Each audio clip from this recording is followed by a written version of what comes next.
Shalom teman-teman, selamat malam. Kembali berjumpa dengan saya pada malam hari ini untuk membaca firman Tuhan Yesus. Pada malam hari ini saya kembali akan membaca firman Tuhan Yesus 1 Korintus pasal 10 ayat 1 sampai 33. Mari kita dengarkan. Perikop Israel sebagai suatu peringatan. Aku mau supaya kamu mengetahui saudara bahwa nenek moyang kita semua berada di bawah perlindungan awan dan bahwa mereka semua telah melintasi laut. Untuk menjadi pengikut Musa, mereka semua telah dibaptis dalam awan dan dalam. Mereka semua makan makanan rohani yang sama dan mereka minum minuman rohani yang sama, sebab mereka minum dari batu karang rohani yang mengikuti mereka.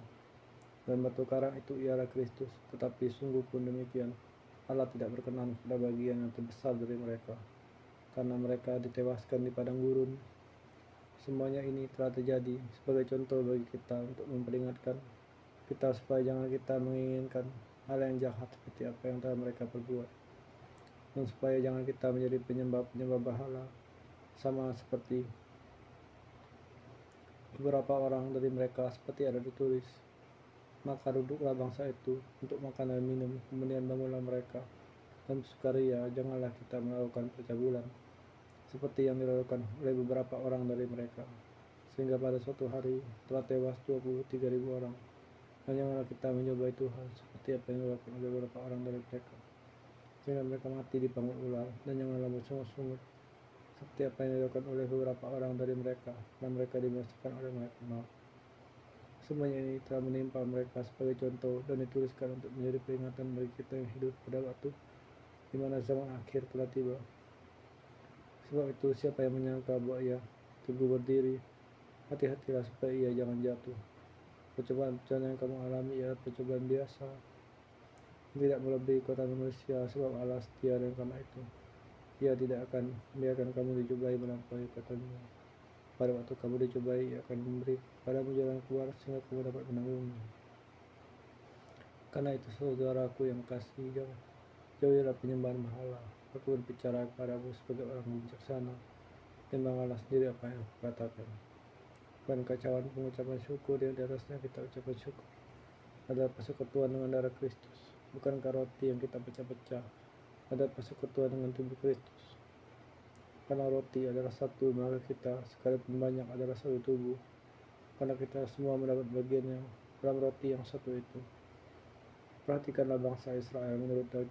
Bukankah mereka yang makan apa yang dipersembahkan mendapat bagian dalam pelayanan mezbah?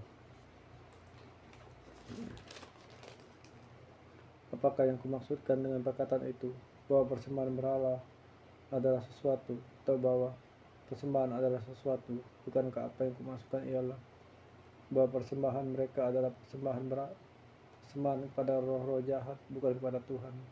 Dan aku tidak mau bahwa kamu bersekutu dengan roh-roh jahat.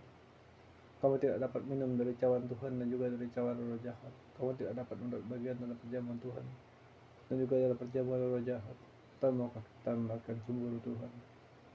Apakah kita lebih kuat daripada Dia?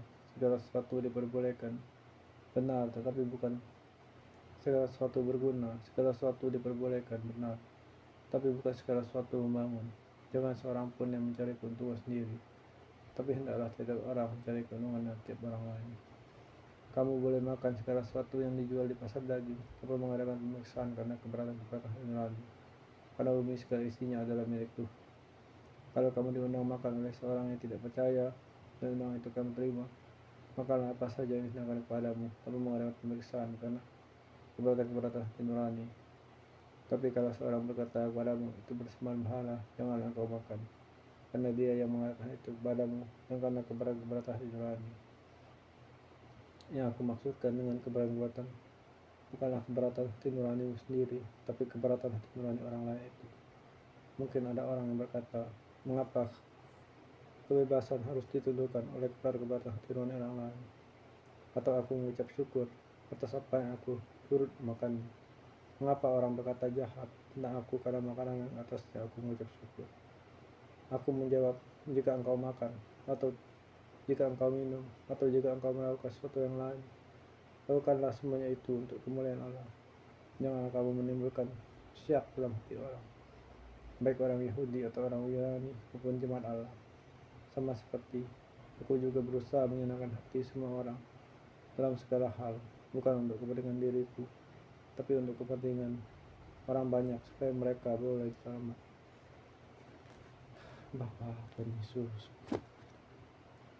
dalam Tuhan Yesus, Tuhan Yesus, Bapa tempatlah taman kepikiran, mencari tirna, Bapa Yesus, dalam Bapa Yesus.